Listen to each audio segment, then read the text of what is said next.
சாப்பிடாமல் கொலப்பட்டினே இருந்தவரை வந்து கூப்பிட்டுட்டு போயிட்டு நடிக்க வச்சு 2 ஷாட் தான். ரொம்ப நேரம் இல்லை. அந்த அம்மா வந்து பயங்கர பிஸி அவங்க. அடுத்த படத்துக்கு போனோன்னு டக்குன்னு இது பண்ணிட்டு அப்படியே போகிறாங்க. இவர் அதுக்கு பிறகு வந்து உட்காந்து என்னடா வாழ்க்கை, அது பேசாமல் வந்து நான் சினிமாவுக்கு வந்துடக்கூடாது போல் இருக்கு அப்படின்னு நொந்து போகிறாரு. சரி அதெல்லாம் சகஜம்டா விட்றா அப்படின்னு மறுபடியும் நடிக்கிறதுக்கு வராங்க. அந்த படம் வந்தது. அந்த படத்தில் ஒரு சாங் கூட சூப்பராக இருக்கும். தனிமையிலே அப்படின்னா ஒரு சூப்பரான ஒரு சாங் இருக்கும். ஷோபாவை தூக்கிட்டு அவர் கொஞ்சம் மாதிரி நடிக்கிற மாதிரி நல்ல சூப்பரான ஒரு சாங் இருக்கும். அந்த சாங் அந்த படம் இன்றைக்கி வந்தாலும் அந்த பாட்டு மட்டும்தான் இருக்கும். அந்த படம் இருக்கா என்னன்னு தெரில.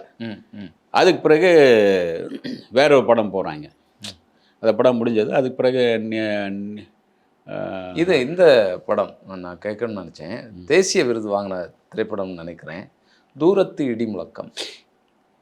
அதில் வந்து ஒரு அன்னைக்கு ரொம்ப பிரபலமாகலைன்னு நினைக்கிறேன். ஆனால் ஒரு தேசிய அவார்டு கிடச்சி ஒரு மீனவர்களுடைய வாழ்க்கை எடுக்கப்பட்ட ஒரு படம். அவருடைய அவருடைய 5வது படம் அது.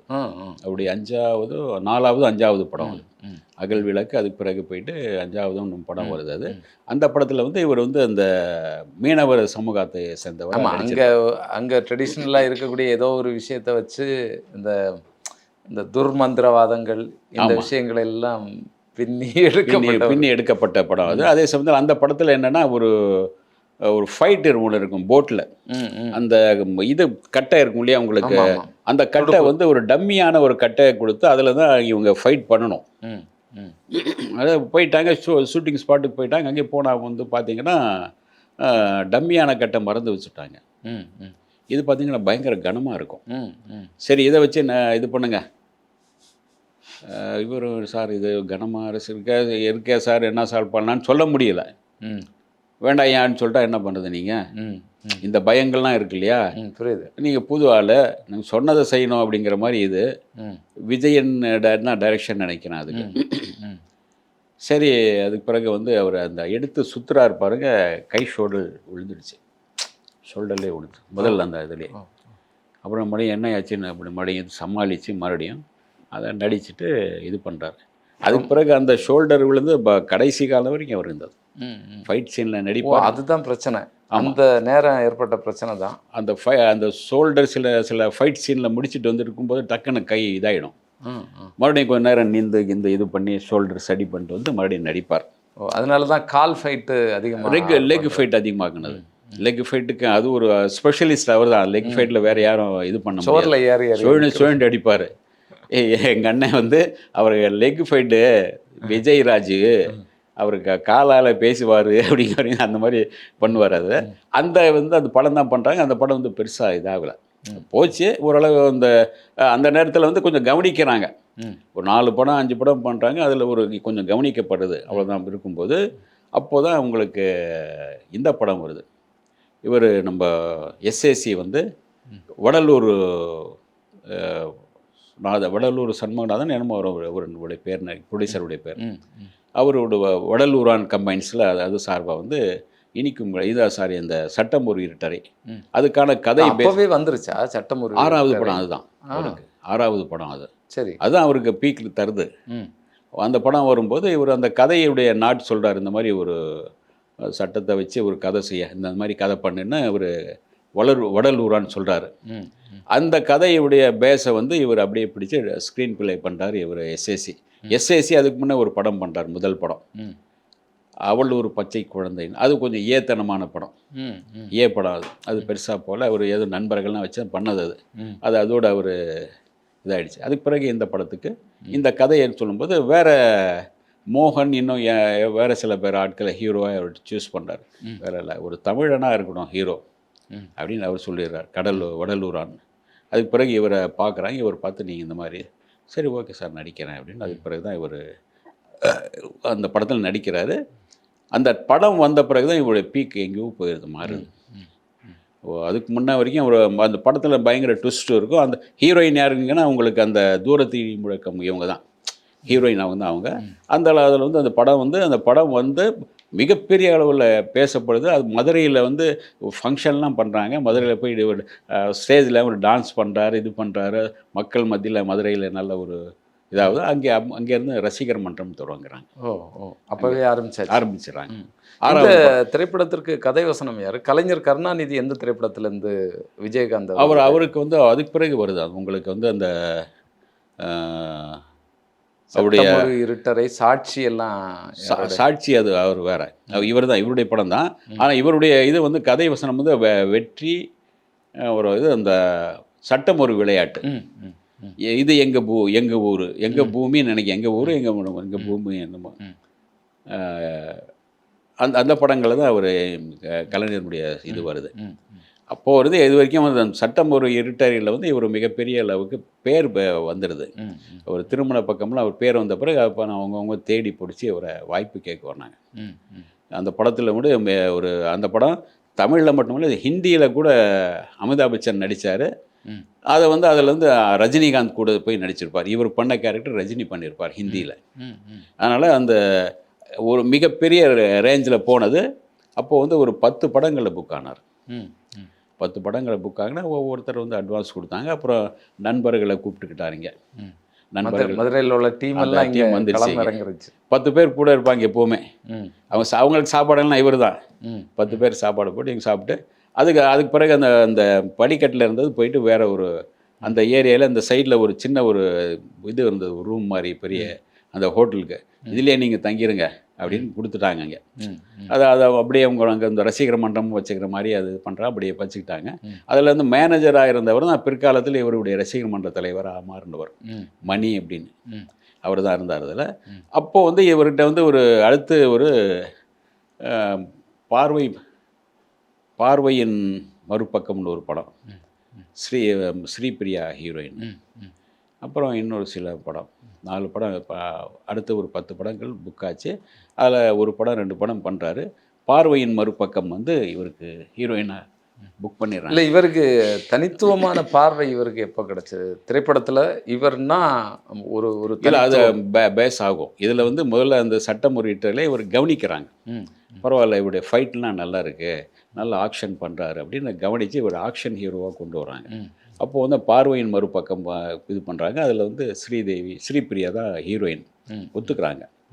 ஆனால் இதில் அவுடோரில் வந்து ஒரு அந்த லவ் டுயட் அப்படின்னா ரொம்ப இது பண்ணாங்க. அவர் கூட நடிக்கவே சங்கடப்பட்டாங்க. ஏன்னா சில பேர் வந்து ஹீரோக்கள் வந்து இவர் கூட நடித்தோம்னா பெரிய ஹீரோக்கள் நம்மளை வந்து விட்டுருவாங்களோங்கிற பயம் அவங்களுக்கு. இல்லை, அப்படியே ஒரு சிக்கல் உண்டு. ஆமாம். அதனால் வந்து ராதிகா, ஸ்ரீபிரியா, சரிதா, இன்னும் அம்பிகா, இன்னும் சில பேர் இவங்கெல்லாம் வந்து இவர் கூட நடிக்க விரும்பலை. இல்லை, இப்போ நிறத்தை அடிப்படையாக வச்சு பார்த்தோம்னு சொன்னால் அது குறையாக சொல்லலை. சரிதா அவர்களும் ஒரு மாநிறம் தானே. ஆமாம். மற்றவங்க அவங்க நாங்கள் பீக்கில் இருக்கோம். அவங்க என்னென்னா ஆனால் அந்த நேரம் பீக்கில் இருக்காங்கன்னு ஒன்று. இன்னொன்று வந்து இவங்க பெரிய ஹீரோக்கள் கூட நடிச்சிட்டு இருக்கும்போது இவர் கூட நடித்தோம்னா அவங்க நம்மளை ஏதாச்சும் இது பண்ணுவாங்களோ அப்படிங்கிற ஒரு பயம். அப்படி ஒரு சிக்கல் ஒன்று உண்டு. இதை பற்றி அவர்கிட்டே கேட்கும்போது நானும் தெரியும் சவிதா சார், இந்த மாதிரி இத்தனை பேர் இன்னாருனாலாம் என்கிட்ட கூட நடிக்க மாட்டேன்னாங்க. நான் பீக்கில் வந்தப்பறம் இவங்களே வந்து ஓடி வந்து விஜய் சார் எப்படி இருக்கீங்க அப்படின்னு கை கோத்துட்டாங்க. அப்போல்லாம் நான் கேட்டிருக்கேன், என்னம்மா நீ அன்றைக்கி வந்து என்ன என் கூட நடிக்க மாட்டேங்க, நீங்கள் ஓடினீங்க, இப்போ மட்டும் என்ன அப்படின்னு கேட்கும்போது, இல்லை சார் நீங்கள் உங்கள் கூட நடிச்சோம் நாங்கள் வருத்தம் எங்களுக்கு இல்லை, ஆனால் பெரிய ஹீரோக்கள் கூட நடிக்கும்போது அவங்க எங்களை கிண்டல் பண்ணுவாங்க. அவர் கூட நடித்து எங்களை எப்படி பண்ணார் எது பண்ணாருன்னு உங்களை கிண்டல் அடிப்பி எங்களை கிண்டல் அடிப்பாங்க, அல்லது எங்களை ஓரம் கட்டுவாங்க. அதுக்காக தான் சார் அப்படி. சரி, ஓகே, அவங்க நிலைமை எனக்கும் புரிஞ்சது, அதனால் நான் அது பெருசாக எடுத்துக்கல. திரைப்படத்தில் அப்படி பெரிய சிக்கல் அதை எடுத்துக்கல அவர். அதனால் வந்து உங்களுக்கு பார்த்தீங்கன்னா ஸ்ரீபிரியா அந்த படத்தில் வந்திருக்க மாட்டாங்க. அவர் அவுடோர் போயிட்டாங்க. 3 நாள் ஆச்சு, அவங்க வரவே இல்லை ஹீரோயின். அதுக்கு பிறகு 3 நாள் கழித்து வந்து அந்த சாங்கெல்லாம் எடுத்துகிட்டு வர்றாங்க. அதுக்கு பிறகு பார்த்தீங்கன்னா நடித்த நான் 2-3 படம் வந்தது பெருசாக போகல. யார் எந்த நடிகை கூட வந்து துவக்கத்தில் வந்து ரொம்ப நல்ல இணக்கமாக நடித்தது யார்? அந்த இவங்க தான், அந்த சட்டம் ஒரு இருட்டறை அவங்க. அப்புறம் அந்த அவங்க தான் தூரத்து இடிமுழக்கம். அவங்க 2-3 படங்களில் அவங்களுக்கு நல்ல கெமிஸ்ட்ரி இருந்தது. அதில் கூட இந்த இங்கே சட்டம் ஒரு இருட்டையில் ஒரு சாங் இருக்குது, ஒரு சாங் சூப்பரான ஒரு சாங், தனிமையில் அதான அந்த சாங் தான் நினைக்கிறேன். சாத்தனூர் டேமில் எடுத்தாங்க அந்த பாட்டு சாங், சூப்பராக வந்திருக்கும். அவருடைய காஸ்டியூம் எல்லாம் நல்லா இது பண்ணியிருப்பார், நல்லா நடிச்சிருப்பார். ஆக்ஷனாக ஒரு ஒரு டான்ஸ் எல்லாம் கொஞ்சம் கற்றுக்கிட்டு கொஞ்சம் நல்லா பண்ணியிருப்பார் அதில். அது ஓரளவு பண்ணியிருப்போம். அந்த படம் அவங்க தான் ஃபஸ்ட்டு அவருக்கு ஆரம்பத்தில் அவங்க தான் இருந்தாங்க. ஹீரோயினாக 2-3 படம் பண்ணும்போது அவங்களுக்குள்ள ஒரு கெமிஸ்ட்ரி இருந்தது, நல்லா இருந்துச்சு. அதுக்கு பிறகு தான் உங்களுக்கு வந்து அந்த அதாவது இவங்க வந்து அந்த இது முடிக்கிறாங்க. அடுத்து வந்து 10 படம் வருது, வாய்ப்புகள் என்ன ஆகுது, அடுத்த நடித்த 2 படம் வீணாக போயிடுது, சரியாக போகல. என்ன ஆகுதுன்னா சினிமாவில் பொறுத்த வரைக்கும் நீங்கள் அட்வான்ஸ் கொடுத்தாலும் திருப்பி கேட்க ஆரம்பிச்சிடுவோம். ஓ, இவர்கிட்ட அதே மாதிரி சில பேர் கேட்க ஆரம்பித்தா அதில் வந்து சத்யஜோதி ஃபிலிம்ஸ், ஆர்எம் வீரப்பனுடைய மருமகன், அவங்க 10,000 ரூபா அட்வான்ஸ் கொடுத்துருக்காங்க. அந்த 10,000 கொடுங்கன்னு கேட்க வந்துடுறாங்க. ஒரு ஆர்எம் வீரப்பனுடைய மருமகன், ஆர்எம் வீரப்பன் அப்போ அமைச்சர், அவர்கிட்ட 10,000 ரூபா வாங்கியிருக்கோம், எப்படி தர்றது? அந்த அதாவது அவங்க ஆட்டோ வரும், ஆரம்பி அது சத்யஜோதி ஆட்டோ வரும்போது 2 பேரும் காணாமல் போயிடுவாங்க. விஜயகாந்தும் இப்ராஹிம் ராவுத்தும் எங்கேயோ போய் ஒளிஞ்சிக்குவாங்க, அண்டாக்குள்ளே குண்டாக்குள்ளே ஏதோ போய் ஒளிஞ்சிக்குவாங்க. இல்லை இப்போ தான் இதுக்கு போனாங்க, வாய்ப்பு கேட்க போயிருக்கேன், இதுக்கு போயிருக்காங்க அப்படின்னு. வந்தால் தொலைச்சிருவோன்னு சொல்லுங்கள் அப்படின்னு போவாங்க. அவங்க எச்சரிக்கை பண்ணிட்டு போவோம், சுற்றி பார்த்துட்டு 10,000 ரூபா திருப்பி தர முடியல. ஆனால் இவர் நெருக்கடியாச்சு, நெருக்கடி. அதே சமயத்தில் இவரை நம்பி ஒரு 10 பேர் இருக்காங்க, அவங்களுக்கு ஒரு சோறு போடணும், என்ன பண்ணுறது தெரியல இவருக்கு. அப்போது வந்து அந்த ரோகிணி லாட்ஜில் மேனேஜர்னு சொன்ன பாருங்க மணி, அவர் என்ன சொல்கிறாருன்னா, இங்கே ஒரு சீட்டு விளையாட்டு இது இருக்குது, கிளப்பு, அதில் போய் விளையாடுங்க போங்கன்றார். ஏன்னா அதில் அவர் பயங்கர கில்லாடி. இவர் அவ்வளோ சீக்கிரம் இவங்களை விஜயகாந்த் தோக்கடிக்க முடியாது சீட்டு விளையாட்டில், அவ்வளோ சூப்பராக விளையாடுவார். அதே பழக்கமாக கொண்டு வைங்க, அதை சூப்பராக விளையாடுவார். போயிட்டு அதில் விளையாடி அதில் சம்பாதிச்சுட்டு வந்து அந்த காசு கொடுப்பாங்க இவங்களுக்கு சாப்பிட, தன்னுடைய நண்பர்களுக்கு. அது வரைக்கும் இவருடைய ரன்னிங் போனோம்ல உங்களுக்கு, அப்பா கிட்ட போய் காசு கேட்க முடியாது. அவர் என்ன சொல்லுவார், பேசாமல் ரைஸ் மில்லுக்கு வந்துடு அப்படிம்பார்.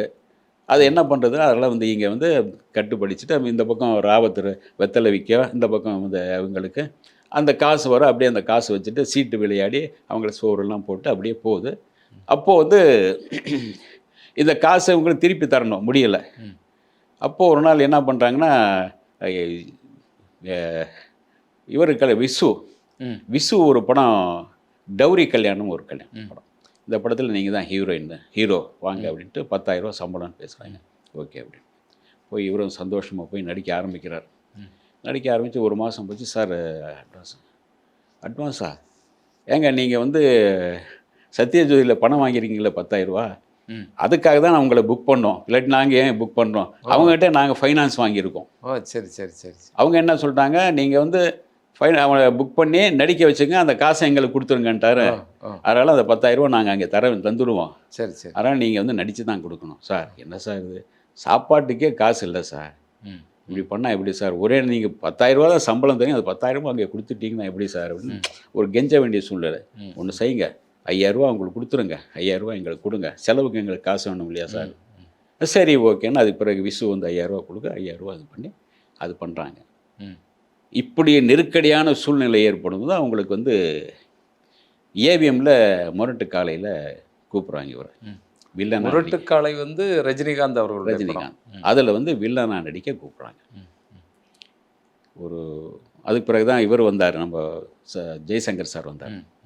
வில்லனா கூப்பிட்றாங்க, இந்த மாதிரி ஒரு சீன் இருக்கு பண்ணுங்க, நீங்கள் வில்லன் மாதிரி தான் அப்படின்னு. இவங்க வந்து யோசிக்கிறாங்க. சரி, அந்த நேரத்தில் ஹீரோவாக நடிச்சிட்டு இருக்கிறது திடீர்னு வில்லன் ஆக்கும்போது பெரும்பாலும் போக மாட்டாங்க. ஆமாம், இப்போது என்ன டோட்டலாக உங்களுக்கு படம் கிடையாது, ஒரு பெரிய பிரேக்கும் கிடையாது, ஆனால் செலவுக்கும் பணம் வேணும், என்ன பண்ணுறதுன்னு தெரியல. இவர் வந்து பண்ணலாமா வேண்டாமா அப்படிங்கிற இது அட்வான்ஸ் வாங்கிக்கலாமா வேண்டாமான்னு யோசிக்கிறாரு. ஒரு இப்ராஹிம் ராவுத்தர்னு சொல்கிறார், டேய் வேணாண்டா, பசியோ பட்டினியோ அது விடு, ஹீரோவாக நடிச்சிட்டோம், கொஞ்ச நாள் போட்டோம், விடு, வேணாம் விடு அப்படின்றாரு. அதுக்கு பிறகு இல்லைங்க, என்னால் ஹீரோன்னா பண்ணலாம், இல்லாட்டி இல்லை அப்படின்ட்டு கிளம்பி வந்துடுறாரு. அதனால் வந்து உங்களுக்கு அதுக்கு பிறகு தான் ஜெய்சங்கர் வர்றார். இவர் வந்து வில்லனாக பண்ணியிருந்தா ட்ராக் மாறி இருக்கும். அதுக்கு பிறகு இவரும் ஒரு மன்சூர் அலிகானா இவர் மாற்றிருப்பாங்க. இவர் இதாக விரும்பலை, அதை விரும்பாமல் உங்களுக்கு ஹீரோவே பண்ணுறது அப்படின்னு ஒரு இது பண்ணிட்டு, அதாவது அந்த படம் தான் நினைக்கிறேன், முரட்டு காலையா இல்லை அந்த கடுகா ஞாபகம் இல்லை எனக்கு. ரஜினிகாந்த் வில்லனா அதான் கேட்கும்போது இவர் பண்ண மாட்டேன்னு சொன்னது. அதுக்கு பிறகு தான் அவர் வர்றாரு. அதுக்கு பிறகு ஒரு பார்த்தீங்கன்னா மறுபடியும் ஒரு ஸ்ட்ரகிள் பண்ணிட்டு போராடி வர வேண்டிய அது டௌரி கல்யாணம் இப்போ சுமாராக விசு படம்னா பெரிய ரேஞ்சில் இதாக உங்களுக்கு பெரிய ரேஞ்சில் கொண்டு போக முடியாது. சாதாரண ஒரு சப்ஜெக்ட் தான் அது. சாதாரணமாக வந்து போகிற மாதிரியானது அது. அதுக்கு பிறகு பார்த்தீங்கன்னா படங்கள் மாறுது, கொஞ்சம் கொஞ்சமாக வரும்போது மறுபடியும் உங்களுக்கு